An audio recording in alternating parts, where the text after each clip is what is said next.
હાલો ખેડૂત મિત્રો, આ અમારી વરિયાળી છે. આ જોઈ લો વરિયાળી, આ દેખાડો વરિયાળી. આ બધી વરિયાળી છે. હવે ફૂમકાય લાગત તો આવી જ ગયા છે અને દાણા હવે તો ઠીક ઠીક ખાવા મંડાણા છે.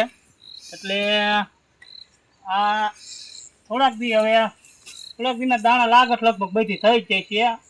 એટલે હવે આને હળવું પાણી દેવાનું. આપણે પાણીને બહુ એટલું બધું ખાસ નહીં દેવાનું, હળવું દેવાનું. થોડાક દિવસ દઈ દેવાનું, 4-5 દિવસ તો દઈ જ દેવાનું પાણી.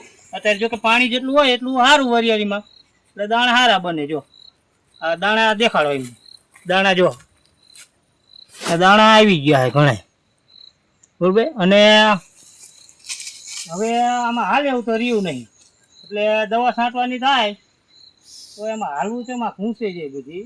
એ ખાસ ધ્યાન રાખવાનું, આટો મારતું રહેવાનું. દવા બવા છાંટવાની થાય તો દવાને એક જ ફૂંવર મારવાની, ઈવાયરું હોય કે આપ જોઈ લો. જો કે અત્યારે તો સારી છે, અત્યારે જરૂર નહીં. એવું પડશે તો આપણે છાંટશું એકાદ દવા.